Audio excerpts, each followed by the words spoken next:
Thanks very much, Julia. And if both our speakers could come to the front. We've got a few minutes before the break. So you've had an exposition there of large-scale directive transformation and often fine-tuning intervention in things like the housing marketplace from the Rotterdam story.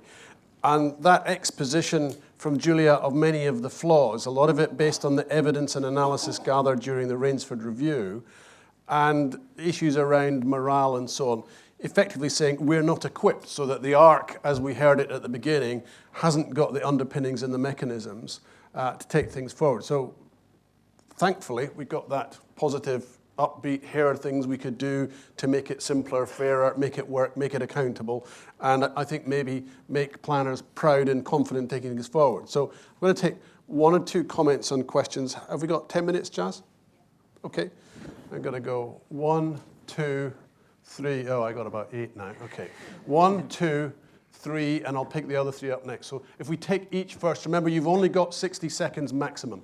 Thank you very much, Kevin. So James Gross from Place Lab. It's a pity that Andy had to leave because I noticed a discrepancy. I was encouraged that there's a concept of a strategic plan in as far as there is a boundary around the ARC.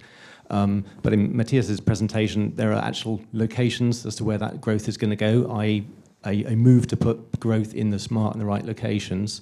I see that as a fundamental flaw in our planning system, is that actually making that divide, making that leap into putting development in the right places has a huge uplift in terms of quality, because if you put it where the infrastructure is already, that's no longer on the bill, that's no longer on the tab, and all that money instead is going to go into the quality of the environment.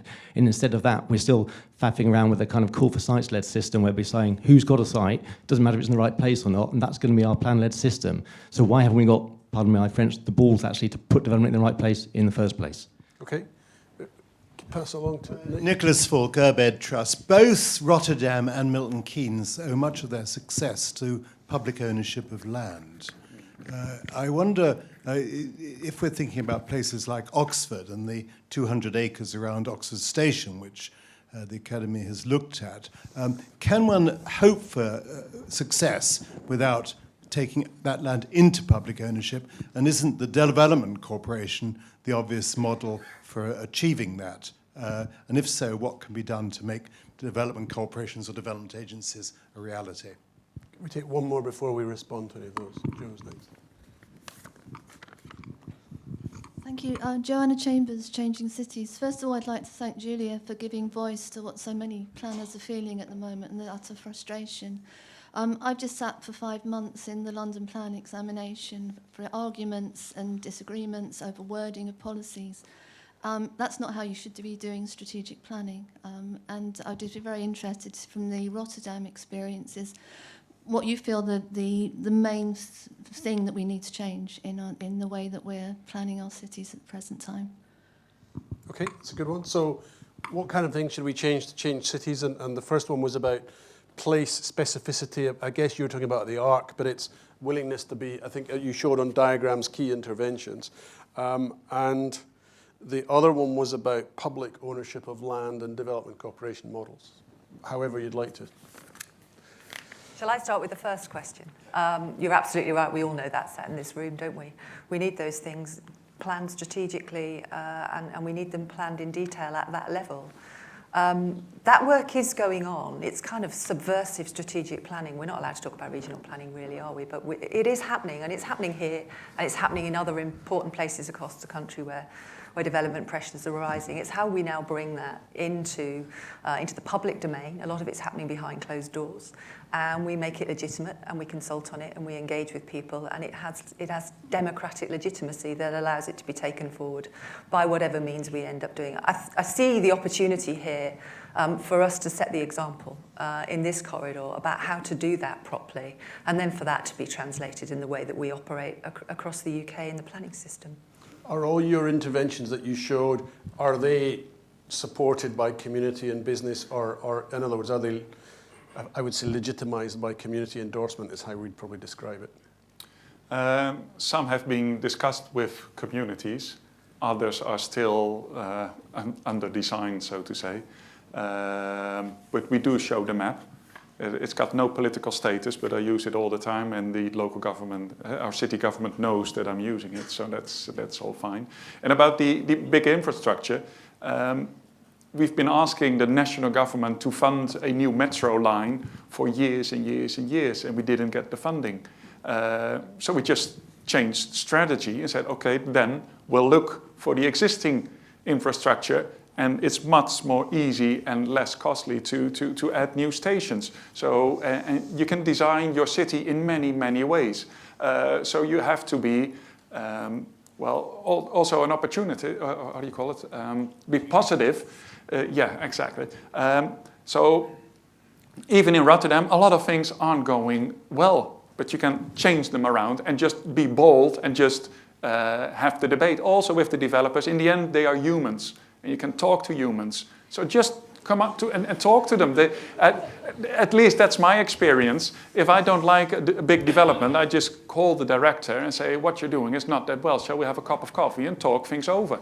And once you do that, you see that in the long term, you always have this dialogue up front. So I think you can change it yourself, and yeah, there's always tension between national government and the province level. In the Netherlands, we've got 12 provinces in the Netherlands, and then the city level. That will always be there, and the system will never be fantastic, I think.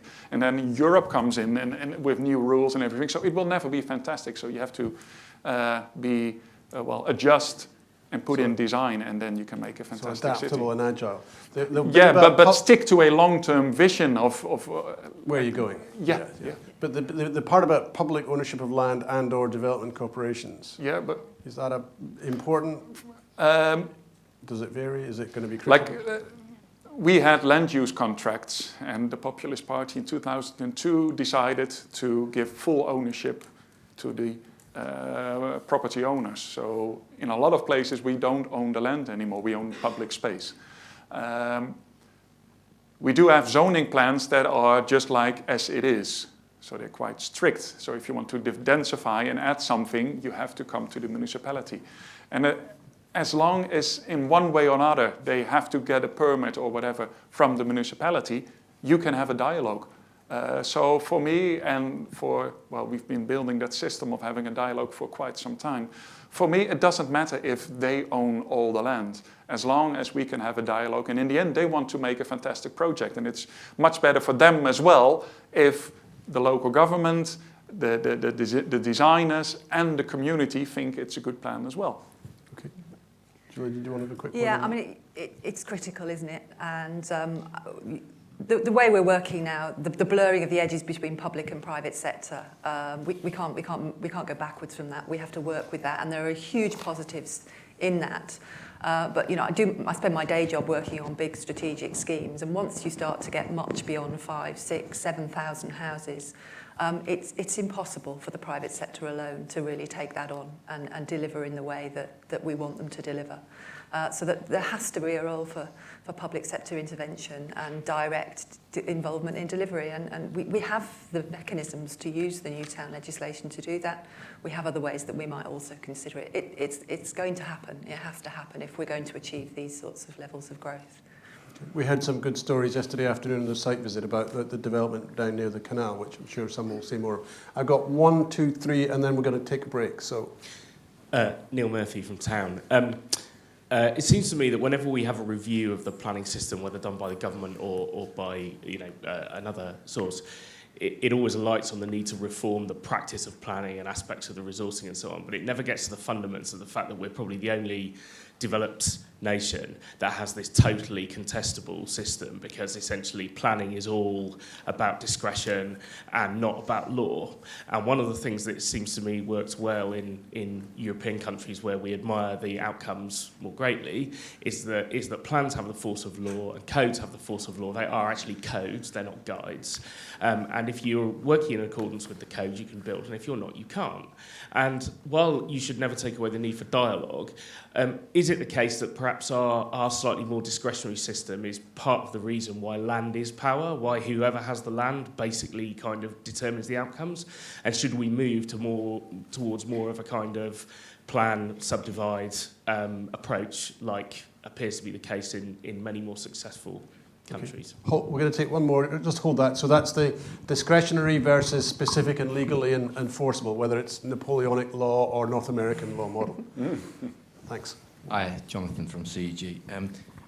We're wrapping around some of the questions that we've already been asked, but in the age of populism and with dismissive views of the profession by everybody, it seems, and it's probably quite unnatural for people in this room because there's a lot of academics and entrepreneurs, but how do we counter this with a populism of our own? I'm just thinking about how the Green Party are making gains through talking about climate crisis rather than climate change, but how can we, as a profession, rather than perhaps be academic in our speech, make this into a crisis that actually makes people sit up and really take notice? Okay, so there are two possibly related or possibly different questions about planning and planning activity. One about kind of legal force and positioning, and the other about really getting a sense of forefront in the agenda and a sense of urgency. Mm-hmm. Well, as with the politicians, like the former member of the government who was in charge of city planning, we went to Bordeaux with him on a field trip, and he was always like, vision, every vision can change tomorrow, so we don't need a vision.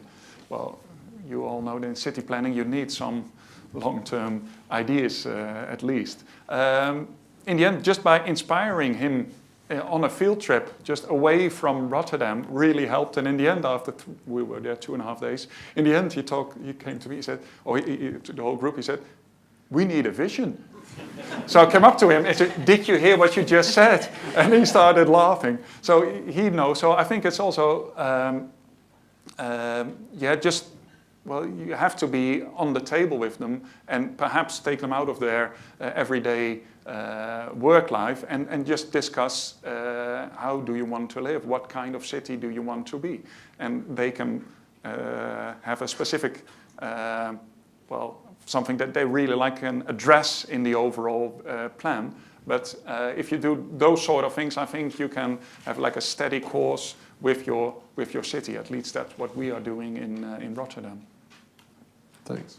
I'll just come back on the point about the discretionary system. We are quite unique in this country with a degree of discretion within the system, and actually the Rainsford team debated long and hard the merits of that and of the many alternatives that there are around the world. I think it kind of fits with our unique psyche in this country and the fact that we're an awful lot of people sitting on a very small island. And a codified approach or a much more structured approach would actually really stifle the benefits of that discretionary system in terms of the creativity and inventiveness and entrepreneurialism, which leads to so many of the interesting environments which we do successfully create and cultivate in this society. So I think in the end we determined that there has to be a high degree of discretion in this country to take advantage of the many benefits that does deliver. However, a strong thread running through the Rainsford Review conclusions and recommendations is that need to really ensure the backstop position, the lowest common denominator is addressed, and that does come through probably a much more stringent approach to standards and the quality of places and the things that need to be controlled in a way that we shy away from at the moment and we don't tackle, even in policy. Virtually every policy you read in every local plan has got such a high degree of flexibility in it that it's meaningless in its application. So we're moving towards some middle ground somewhere, I would hope. Thanks very much. I think that last point might continue to be debated during the day and indeed well beyond. I hope that you feel we've set ourselves up for the rest of the day with some of the bigger picture items of policy, background, legal, almost like professional philosophy, as well as the kind of inspiration and benchmarking that we get from that fantastic presentation on the scale of transformation in Rotterdam. We're going to come back at 11:30. Please be here promptly. And we're going to be thinking about the people. Who is this for? Rather than getting into just buildings and design. So it's about people, the next lot. Can you please thank all this morning's speakers for their contributions? Thank you.